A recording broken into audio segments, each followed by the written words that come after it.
Hello, hello. Hi, everyone. Welcome to Piano Tech Radio Hour. Good to have you all here. I am going to spotlight myself and well, actually, we could spotlight myself and our guest today. And as usual, we take a little bit of time to just kind of let the stragglers trickle in, say hi to the folks out on Facebook and YouTube. You can join us here in this Zoom call if you like. And I'll put a link as well as some other good links. I'll put this all into the chat on Facebook and YouTube. So let's hit that.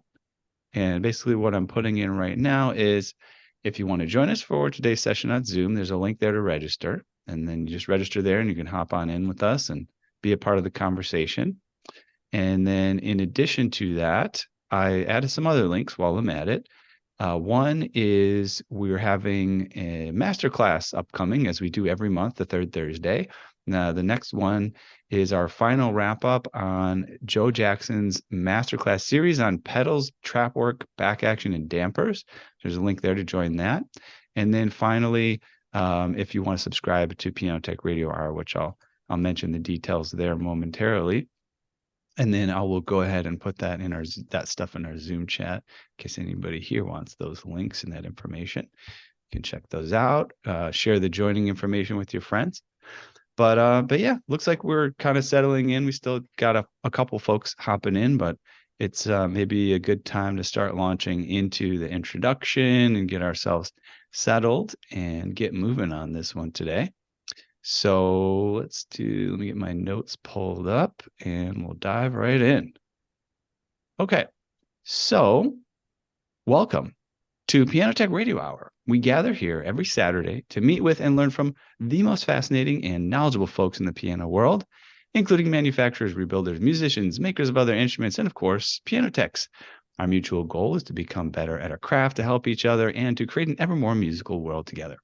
Piano Tech Radio Hour is brought to you by Piano Technicians Masterclasses, an online learning resource that brings you cutting-edge instruction from piano industry masters without leaving your home. You can find out more at pianotechniciansmasterclass.com. You can also subscribe to Radio Hour, this Saturday program, for just $16 a month. You get direct access to our sessions on Saturday, as well as, which is a private Zoom call, as well as our archival recordings of over 180 episodes in our member area. You can join Piano Tech Radio Hour for just $16 a month, again at bit.ly/join PTRH. A little dyslexic today. That's a bit.ly/join PTRH.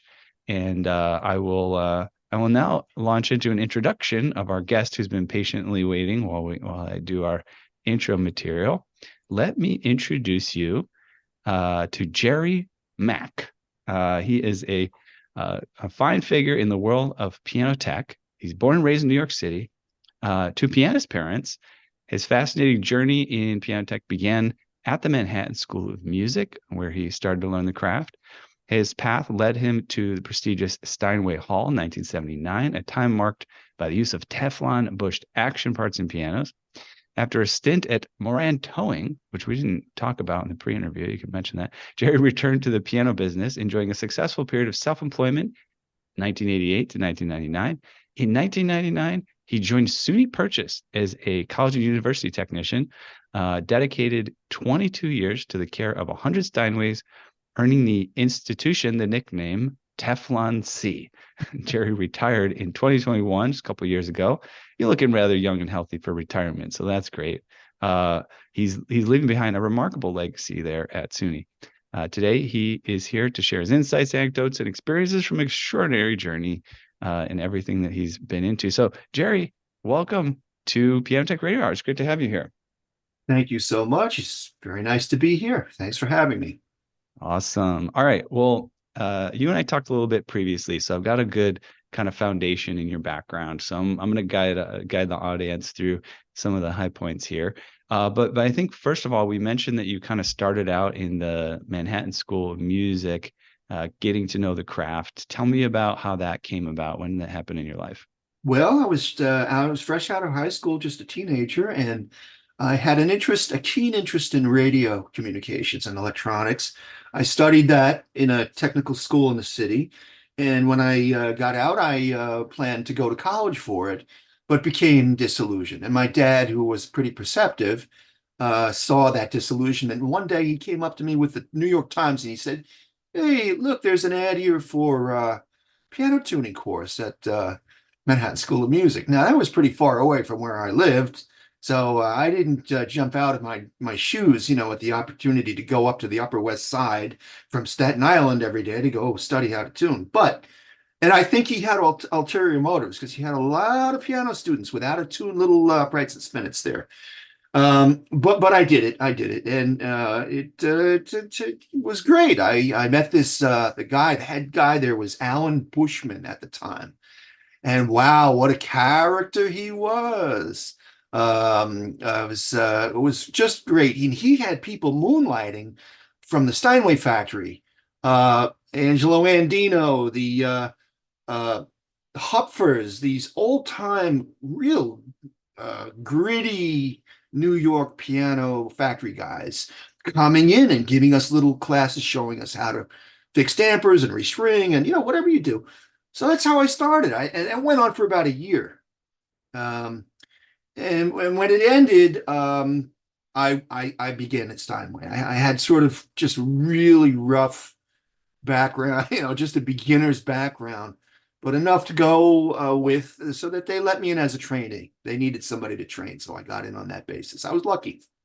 That's awesome. Yeah. So then let's launch into that. You started at Steinway, you worked there for many years. What were you thinking when you got started? What was the environment like? Did you think you'd be there that long? Like, yeah, what was it like getting Wow. started there?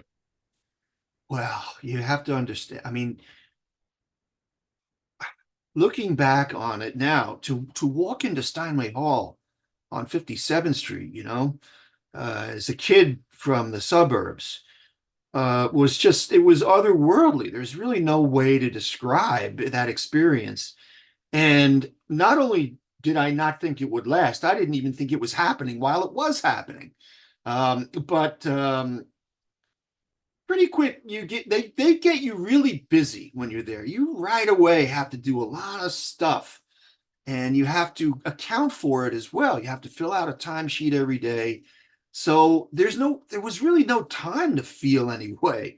I got slung into you have to tune a certain way. They teach you that, and then they need repair people, to go into the actions and understand things. So they had us reaming Teflon forever, figuring all that out, how it worked. There was no time to feel anyway, to have an emotional response. It was like you better show up at 7:30 in the morning, and that was really it, and get through that day and doing what the service manager needed you to do. So Pretty intense environment, sounds like. oh yeah, it was boot camp for real.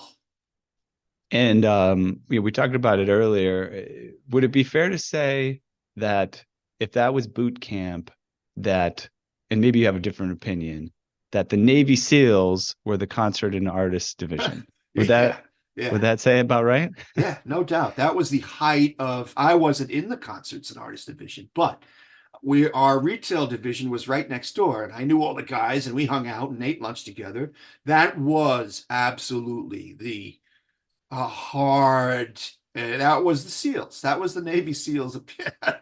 Those poor guys were locked in rooms for 12 hours at a time, tuning a string of five unisons in some temperament that they had. That was really the heavy stuff. That really was. We got away with stuff. They couldn't get away with anything. Mm-hmm. And you mentioned it was kind of I mean, it sounds like even in the case of what you were doing, but just maybe even more so there, you kind of said you like give up your life to this. If you're going to do this, if you're going to work in this area, you kind of got to come in on weekends and this is your life. Yeah. That's it. The concerts begin at 7:30 and 8 p.m. So you have to be there ready before that. And the weekends, of course, that's when all of this activity takes place.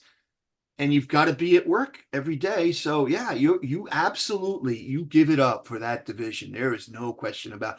In our division, retail, at 4:30, that was it. We were out the door, but not in CNA. No, no, no, no. That was a Hmm. whole world. And this was all at Steinway Hall, right? In Yeah, Manhattan, sort of near Central Park. yeah. Um, 58th Street, 57th Street, and right in the heart of lots of stuff. We're talking about 1980, 85 in there. It was quite a time.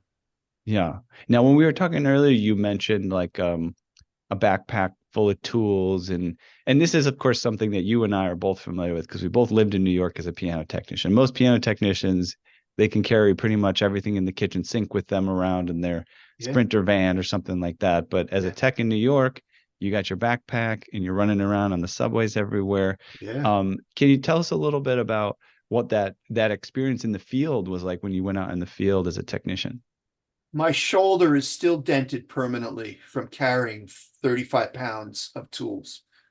I can't show it to you with the shirt on, and you don't want to see it with the shirt off, but that was an adventure. Adventure is the word. You got a call and you had to go do it, and you didn't always have everything you needed to finish the job. Often, you had to improvise and learn how to make things work, without getting getting to perfection.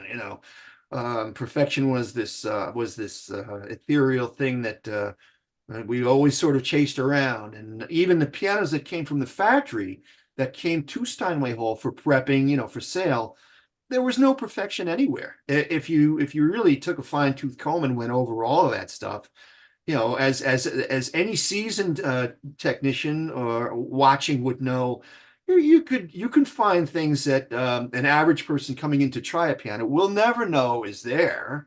And it was a constant cat and mouse thing, to iron things out, and how much of the inventory is showable and acceptable and even in tune, at any given time. But guess what? People came in, played them, loved them, and bought them. They went out the door. One way or another, they sold pianos. I think they still do. Oh yeah. Yeah, Yeah. for sure.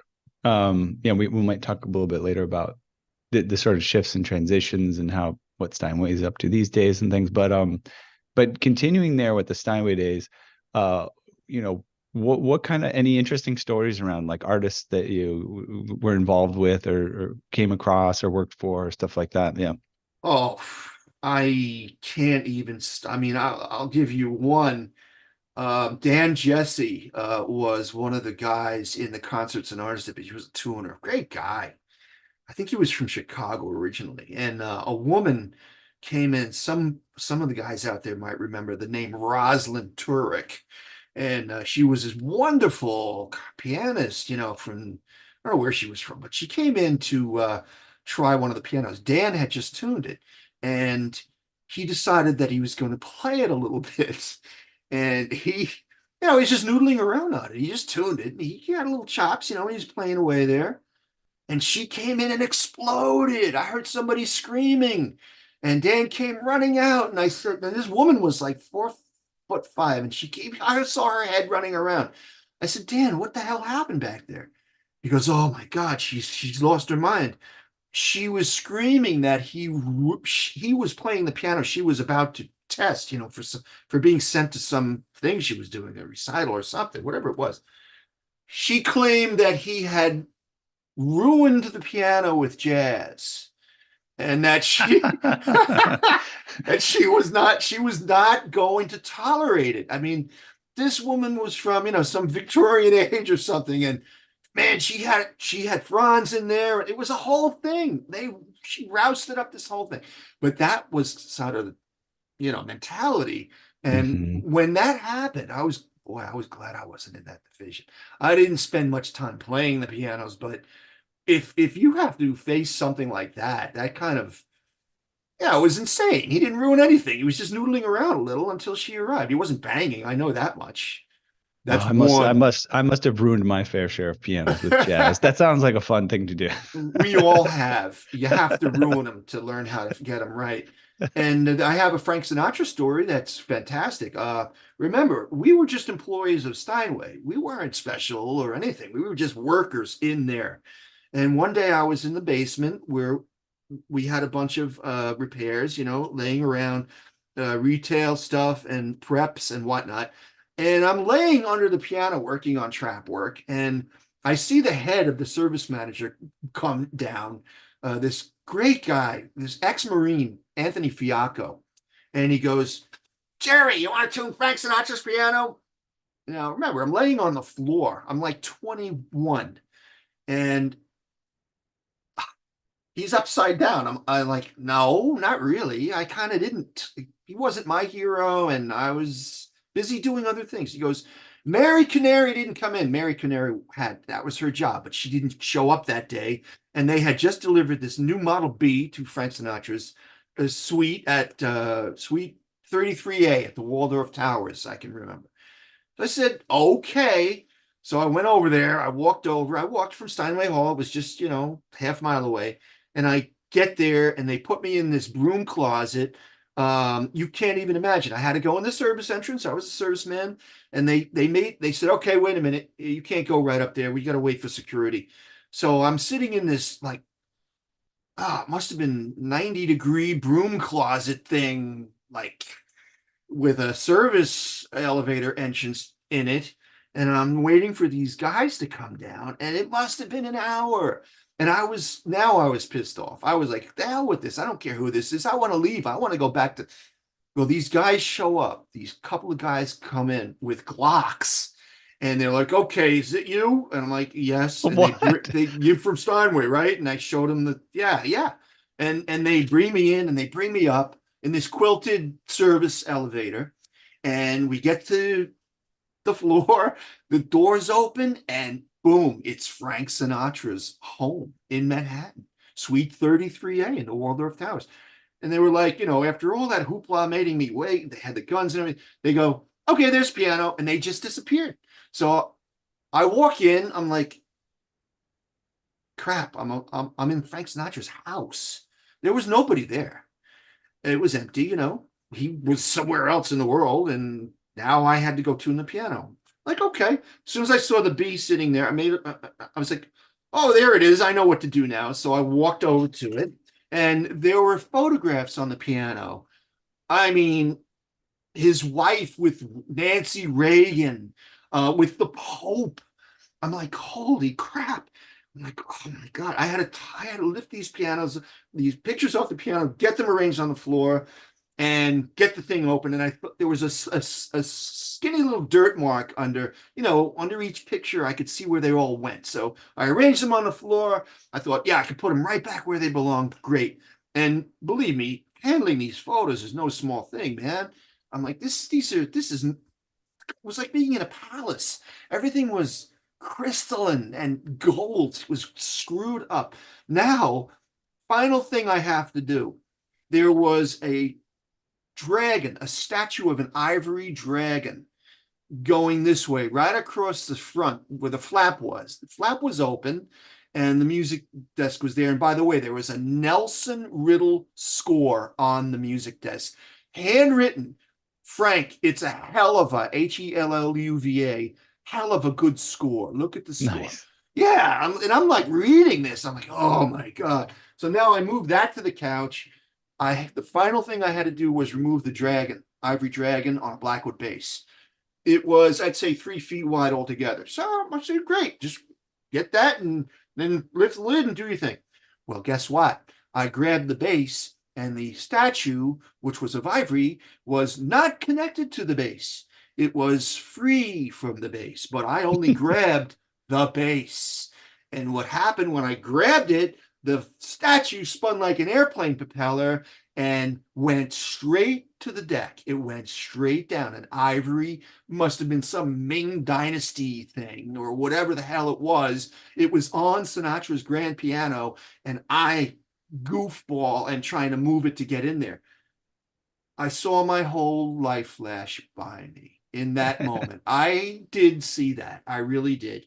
And God only knows, man. And I think I had faith after that forever because I grabbed everything and just went like that. I just saw it happening and I just slammed it into myself. And it made an X across me. The Blackwood base was here. The Ivory Dragon was here. And I was on my knees in Frank Sinatra's house, holding his dragon and the bass like this, like that. And it must have been, I don't know how long it was. It had to be 5 minutes at least that I did not budge, but nothing hit the ground. I carefully placed the statue. I understood then that it didn't. And I had that job. They used to send me once every 6 weeks to the Waldorf Towers. After that, thank goodness I didn't break it. I would have been dead. They would have put me in concrete. I don't know what would have happened to me if I busted that statue. But that's a cool story. And I got to meet his son-in-law, Bobby Marks. We had beers. He was married to Barbara Marx. She was the wife of Mhm. one of the Marx brothers. Mhm. Now, this is a crazy story, and it's got all these stuff coming out of it. But it just goes to show you how rich the environment, the piano Right. business, and what Steinway was doing back then, with these stars and these big people and everything. But anyway, that was my funny Sinatra story. Nice. Yeah, Kevin Clem says, incredible story about tuning for Frank. Thank you for sharing. thank you. Awesome stuff. All right. We should probably talk about any of your experience with Franz more because he was there when you were there, right? Yeah, I absolutely. tell us about hanging out with him. What was he like? Beautiful. Just a Yeah. beautiful man. Sweet soul, dignified, funny. He loved to laugh. I was friends with his son Peter, and we got into some mischief together. There was a cold room in the back where all of the sort of atmospheric machinery was. We called it the cold room for some reason. And we used to go back there, and we found ways to get in trouble. There were a bunch of pianos back there, and it was fun stuff. Franz himself was as beautiful a man as you could imagine. He gave you the shirt off his back. If you wanted to know something, how he did something, or he showed me, for instance, how to properly make a voicing tool, that was effective. And he said, yeah, if it breaks, you can fix it easily. You can use, and he showed me the preferred tuning hammers he liked to use. And, he was always he was very humble. You'd never know he was who he was. You'd never know it. If you met him on the street, you would definitely not know it. Hmm. Um, I didn't work for him, thankfully, because like I said, that was the heavy stuff. And I wasn't in concerts and artist division. I was in retail division. But yeah, saw him on a regular basis, had lunch often with him in a place called Pete's Shack that was located in the basement of Steinway Hall. Pete was one of the maintenance guys, and he had a little table down there. Lovely, lovely. He had a toaster. Franz Moore, special guy. Yeah. They don't make many I, of them. yeah, and that's such a special place these days now, of course, because they're no longer there. I mean, it literally doesn't exist anymore, which is crazy. I don't know how apparently the rotunda itself is a landmark, so it's still there. Oh, it is. But Okay. yeah, apparently, yeah, but it's the entranceway to these high-rise towers, Mhm. where folks live way up in these needle scrapers. And Yeah. that's okay too. At least they left the rotunda, but the hall was magnificent. Apparently the new one, I haven't been to the new one. Apparently it's great too. So Yeah. Yeah. I've yeah. been down to that basement. It's definitely got a lot of magic and mystery. You've been to the Um, new Steinway Hall? no, I don't think I have been to I don't know if I've been to the new Steinway Hall. That's a good question. But I have been to the old one. Yeah. And been in the Great. basement and stuff. Yeah, for sure. Wow, that's cool. Um, what about, what about Steinway? Can you share anything as maybe we'll probably touch back upon it if it comes up, but anything about your experience at Steinway that influenced your approach to kind of piano technology long term? Like, how do you think about uh, things now based on how you got started there? Well, everything I ever did was influenced by what they taught me. And I learned that the engineering of the instrument and the structure, and that simplest is best, and using, and it's in a way a minimalist approach as far as it goes. I learned to adhere to the factory's way of doing things and try not to get off those rails, and thinking maybe I could make improvements by doing things my way. I got off of that. I was never on that. I was always one of Steinway's little Indians. And not everything they did was the greatest. There were certain areas that I felt were I never liked the underlevers that you couldn't remove. I like an old Wessel, Nickel, and Gross underlever action that just comes out. It was the whole different world. I didn't like the way it was so difficult to do a damper job. I thought there are easier ways, to manage this. It's a system that has to be installed and used, and it should be the access to a technician. You shouldn't necessarily need a factory damper man to get this right. I always sort of wished about that, wish that would happen. I don't think anything has changed. I know they use the Hamburg systems now, which is great because it's very, very good. It's great. It's superior, really. Teflon was a fantastic system. It was well conceived. I don't think it was an ill-conceived.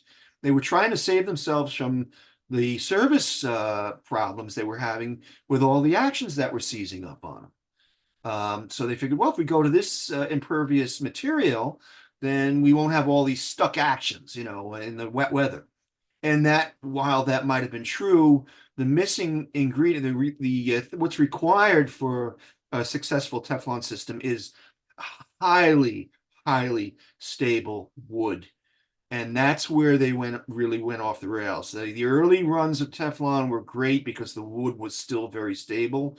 Into the 70s, that all flew apart, and it was impossible to do. It became, a real living nightmare, try to match Teflon with these woods that they were sort of foisting into the instruments. So that's just all steps along the way. They got rid of it, They went to Emerlon. I don't know if you remember Emerlon. That was the first that was impregnated Teflon. I'm sorry, impregnated felt. They got rid of the felt. They said, we can't, the Teflon, we can't use this junk anymore, not in hammer shanks anyway, because they kept it in the repetitions for a while. In fact, I think they still keep one of those studs in there. I think the spring, that stud that the spring is on, the pivot for the spring, I think it's still Teflon to this day, if I'm not mistaken, or it was until very late when they were using the New York parts. But Emerlon was felt that they impregnated with some sort of chemical. And it was a good idea, but it wasn't well tested, and we had trouble with them.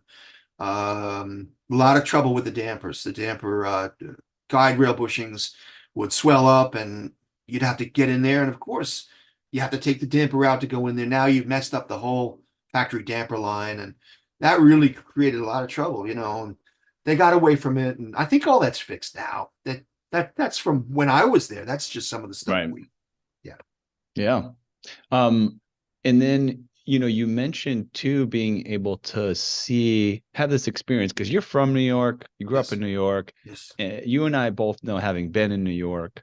I was just even hanging out with who I mentioned is teaching our master classes now in St. Louis, Joe Jackson. When I was talking with him, a guild in any other town besides New York, for example, or just like the type of people you can meet or the type of skills you can pick up, it's just totally a different level. And so you and I both really appreciate the time we were in New York because the level is raised. But you talked about people coming in to kind of train maybe for their local dealerships and stuff like that. Can you tell us a little bit about what was going on there and what that experience was like? Sure. There was a Steinway training program. I'm sure there still is. Steinway has a training program for technicians who, they have dealerships all over the place, and they sell a piano. Let's say there's a sticky note. Who the heck is going to go fix that? A brand new Steinway that just arrived. So they have a certain amount of training. I don't know if they bring people to New York anymore, but back then they were. And for instance, one of the classes, they sent me to a bunch of them because they wanted me to learn different things. So I got to meet a few different classes, and one of them was the action class. You went and learned how to file hammers and set a hammer line and just do the basic things required to get this begin bedding a geometry, properly. Well, we had guys from Tennessee. There was apparently a dealership down there. Was a guy from Florida. There was fellows from the Midwest. These were great guys that were having sort of the opportunity of their life, to go to the big city. to the big company and learn. And when they left, they were certainly, and they were different creatures. They were enlightened. They got this injection, and the guys at the factory, they were not caring, warm types at all. The people teaching were, they didn't even, I don't think they really even wanted to be doing it. They were just, it was part of their gig, and they were, well, this is what you have to do. You have to do it this way. This is how we do it. There's an old saying, I don't know if you ever heard, it's corny, but it's probably true. There's the right way and the wrong way and the Stein way. This is what they used to say to us. It's like, we don't want to hear that you're doing your own thing on these pianos. We want, you work for us and you have to do things this way. And they were right. They were right. They had a certain approach, but I mean, how many different ways can you file? You're not going to file hammer with your feet. You have your stick there and you're filing away. It's hard work, and you're breathing stuff. You have to do it. Um, Mhm. that was, and I only saw a few of those classes, while I was there. They made you busy right away. They sent you out. There was so much work, so much repair work and retail, warranty work. I was a warranty service technician. And there was so much of it, you just didn't have time to think. You had to figure out, there was no internet, so you had to use a map, get in the car, drive Long Island or Jersey or Westchester. That was half of the trick, just getting there. Mm. And then was usually something simple like a sticking note or a tight jack, but that's a hassle if it's in the middle of the keyboard on a at the time a $33,000 Steinway. It was nothing to sneeze at in 1983. Hmm. You had to go, you had to do it, you had to fix it. Um, we could probably talk a lot more about Sam. I'll move on to some of these other topics. Last thing I'll mention though, so we send out our emails, we've got a list of about 4,000 folks, and consistently at least 1,000 are opening each and every one of those. So we appreciate the kind of breadth and reach that we have. But we did have someone reply Yeah, to the email that we sent out saying you're going to be on. yeah. It's somebody from Steinway, and they just had Oh, to say hi. Steve Drash. oh, I love Steve Dresch. He's an angel. He's a great, great generational factory man. His father, I believe, and grandfather were both at the factory. The Dresches are those are the cats, man. That's the wellspring, Steve. I love you, Steve. Nice. And Steve knew one of my brothers. They went to school together before Steve ever even knew me. Before I was ever in the piano business, Steve was in college with one of my brothers, and that's in New York. It's a small, small world. How could you even imagine that happening? But it did. Yeah, good old Steve Trash. Good old Steve. Nice. I'm glad we had that little connection. Maybe you guys reach out and touch base. Oh, I Um, certainly will. so yeah, let's talk about, so you were at Steinway for a while, but that's not your whole career. You worked independently. You ended up at Purchase College. Yes. Um, yeah, tell us about that transition and getting started there and taking on that responsibility. Well, when I left Steinway, I had a little repair shop, just as we do. We bring pianos in and do whatever's necessary. And I really enjoyed that for the time I did it. I really did. Because people really appreciate it, and they have an heirloom or something they really love, an instrument in the house. And it wasn't all Steinways; it was plenty of everything. And there's a lot of great stuff out there and to work on. I was told early on that you'll be turning work away, and all of us are. We were always turning work away. There was that much of it. Um, Eventually, one of the people I ran into along the way, Fred Griffin, he was a hornist, and he had work in mostly commercial work in Manhattan. He worked in, his wife was in the New York Philharmonic, and he had a lot of Broadway gigs and stuff like that. So one day I was at his house, and he sort of wrapped a shot of his mouth. He said, "Hey, Jerry," and this guy went on to raise cattle when he left the business. So he's from farmland, and he has a broad experience of all this different stuff.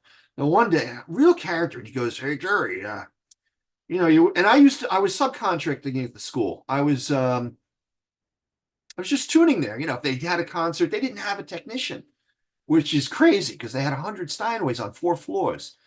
So one day he said, they opened up a position at the college, Jerry. You think you might want to work there? And I said, no, I knew enough about it to know I didn't really want to work there, but um, it would have been very irresponsible to say no. It was a job and it was being offered. And I thought, well, let me put in an application.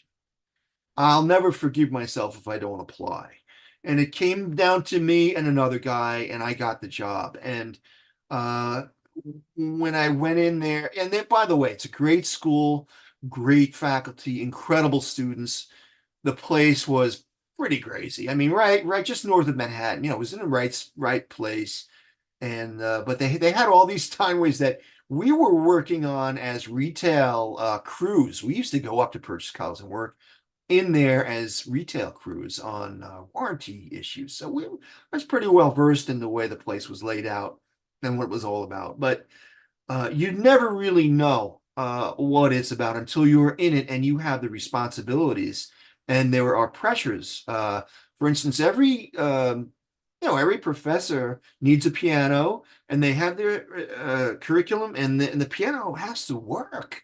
And if it happens to be the piano department, they don't just have to work as a piano sitting there. They have to be good pianos, working properly and all tuned and everything. So of course, that goes with it. And so you realize right away, not only do you have the pressures of the piano department right away, right front and center right away, including recital hall, including recording and all the practice rooms and everything in the studios. But then there is the jazz department. And there are all the recording studios. Then there's general music, every one of them had a piano. All of the teachers, the wind department and the brass department, they all had pianos. Piano was the common denominator. So it was this enormous workload. And it was actually doable. They gave you a little money, not a lot. The state usually is broke. They give you little money. So I had some close people I brought in from time to time and helped me, with the tuning and repairs, and managed to keep the ship afloat. The big bad bear in that room was the HVAC, and the building was just truly a mess. It was a typical state building that was out of order. By the time I got to it, it was far gone. So that was hard, man. I'm not going to say it was easy at all. It was really hard because you have to throw out any notion of, artism. I want to be an artistic, I have an artistic approach and I love these instruments and I want them to be wonderful for everybody.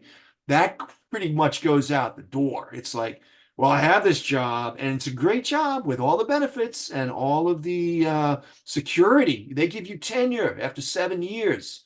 You're tenured into that work, Wow. which is really nowadays in this world, it's impossible to even imagine being tenured. But I was a tenured worker. I had that job. Uh, it definitely did me in. I think if I just stayed with my own little shop on the side, in some ways I would have been better off. On the other hand, it's a two-edged sword because I'm retired now and I have a pension and healthcare benefits and stuff like that. So I would Mhm. recommend to anybody entering the field, never shun a job like that. Very good, very important, and it's good for your future because eventually you're not going to be able to do the work or as much of it. So you Mhm. want to be supported in certain ways so you're not hurting. Yeah, I remember you made me think of I was at Rutgers University, and I got into tuning from the technician that was working there, Dave Miller. But we had these practice rooms. Speaking of the climate, oh my gosh, that they had like these radiators, Oh, in there, and it was the type of thing where there's probably like one thermostat that controls everything, yeah. and they get real hot, and then it would be winter time, and the heaters would get super hot, and then of course, in order to get the climate to where they wanted it, then you would open the window Oh, right yeah, I in the know that room. one. And so it was just like, I mean, at the time, I didn't really understand the implications. I was just a student, practicing. But oh man, I can imagine what a nightmare to try to keep those pianos in tune. Here's one for you. One day I walked in And this was right across from the piano shop. I walked into the practice room. The window was wide open. There were these sort of swing open windows that swung like that. And the window was like that, and it was snowing, and there was snow inside the piano. The snow was coming in, and Oh it was man. in the piano. And I mean, how do you not get angry? How do you not respond? Like, go animal, go ape. I was ape. I was so frustrated, and I felt personally offended. I was like, how could this, idiot have left this thing open, man? It's snowing, there's snow in the piano. But some kids sitting in there until midnight and they're tired and they just leave. It wasn't snowing maybe then. And you can't even go there with any of this. You know what I did? I got a roll of paper towels. And I sopped it all up. I cleaned it as best I could, and that was the end of the story. But the snow is one of the nicest things that I found in pianos in that school. Believe me, Yeah. this is college. This is college. And there's a lot of folks that come in just to mess things up. One night I was sitting in the shop. It was after midnight. I was sitting in the shop, and I don't know what the hell I was doing there, but it was late and I was there. And I hear boom on the door, like really loud. It almost, I almost had a heart attack. So I sprung up out of my chair and I opened the door, and there's three guys standing there. They were trying to kick the door in, and they didn't think anybody was there because it was after midnight, like on a weekend or something. Nobody was around. So, but I just flung the door open, like, and just stood there over these guys. And they were like, he's going to kill us. And they just took off they darted away. They took off. The building manager told me they'd sooner had broken their feet than kick that door in. It was Mhm. real heavy door, with Mm. like metal and stuff. But this is the kind of stuff that happens, man. Talk about Animal House. Forget it. Yeah, I wonder I what they can would have imagine. done had they gotten in there. Hopefully filed some hammers for me. I have to say, I can admit to this, all good natured in the end. But when I spent 1 year at a school called Lake Forest College outside of Chicago Yeah. before I transferred to Rutgers. And that was when I realized I needed to study music because got very serious about practicing piano. And that was at a time when, you didn't have all these simple security things that you could implement, and, alarms and blah blah blah and this and that. And there was a music building, a small music building with probably like 6 to 8 practice rooms with pianos. Yeah. And I would sneak in there in the night just to practice, just because Yeah. I wanted to It's practice. nice. I would fall asleep on the bench or on the floor or whatever. It was just a romantic, like, I'm this passionate about jazz, you Yeah. know. Yeah. Yeah. Yeah. And you had a So, place to go. yeah, yeah. But yeah, that reminded me of that.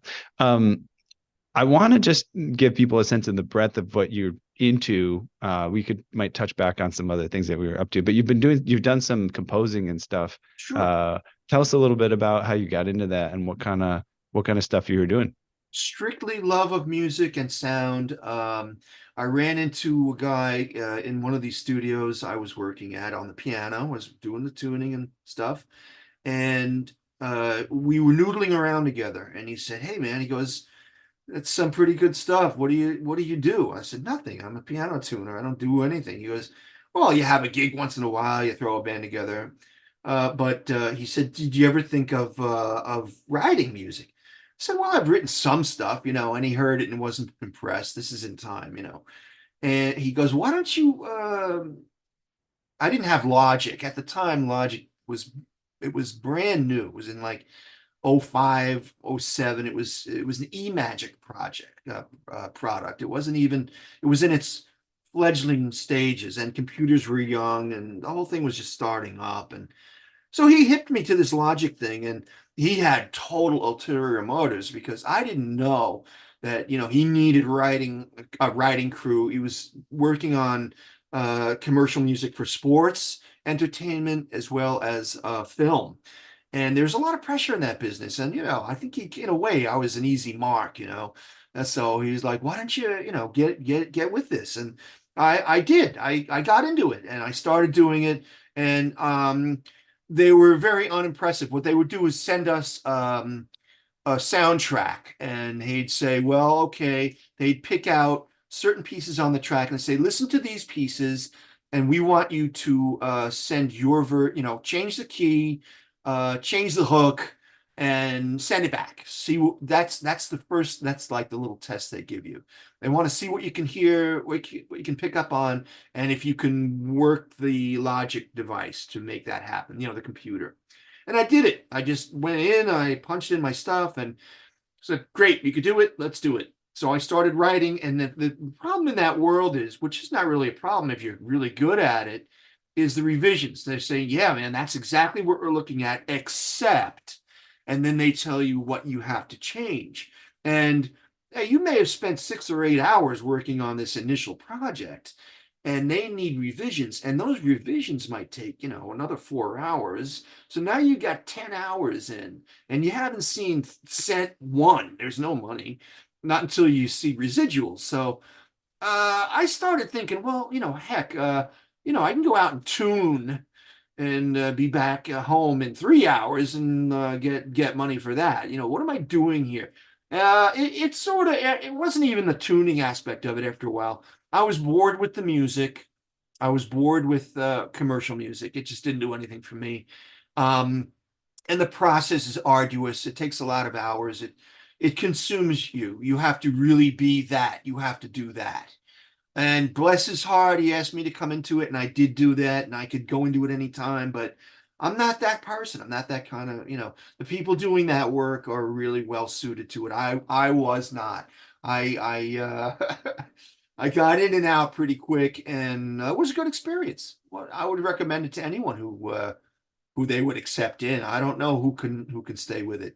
He didn't even stay with it. He does sound for Amex now. He does these Mhm. corporate sound setups, setting up the rigs. He's got all the mics and everything, the mixing platform. But that's all I had. I But you said tried it. you can still get some checks in the mail, yeah?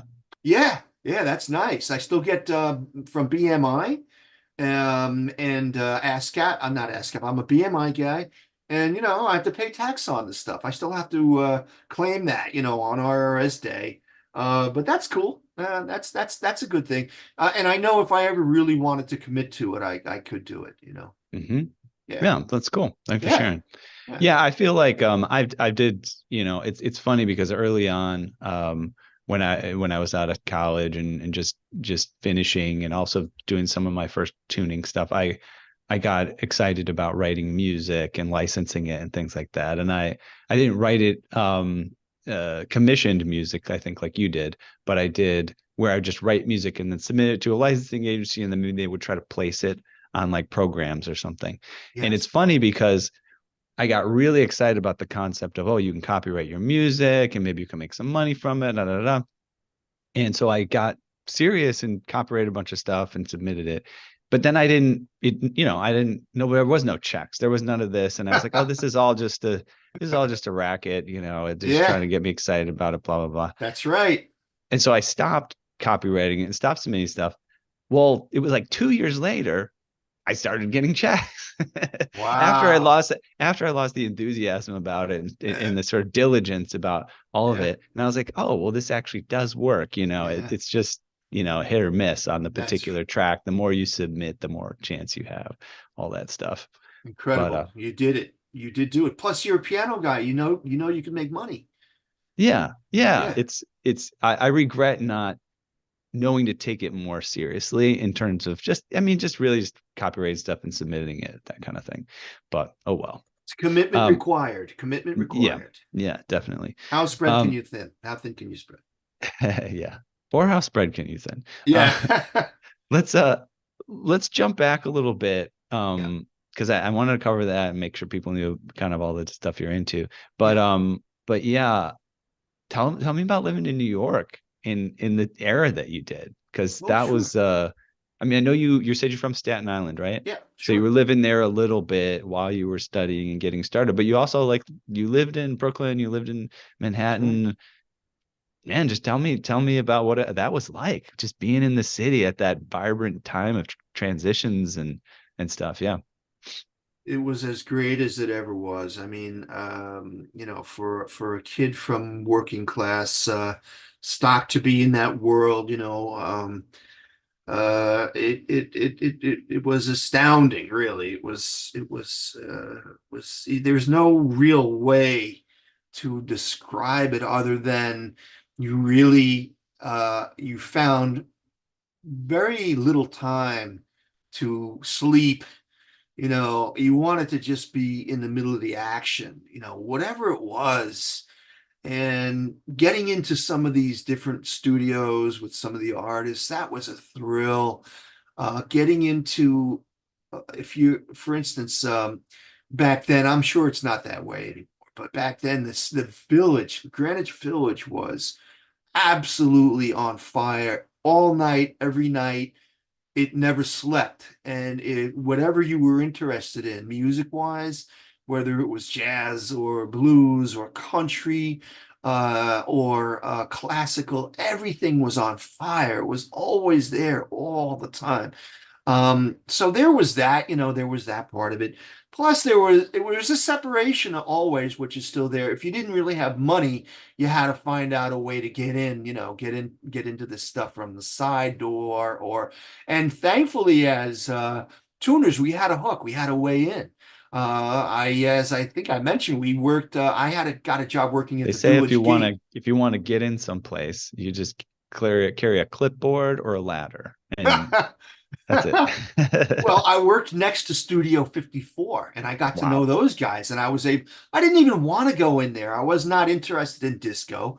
I worked at the Village Gate, which was a very famous club, and I liked being there. I liked just being in there, like looking around. When I got in, I'd be like, wow, this is it. This is the gate. And that was back, it was 40 years ago. Mhm. That's way gone.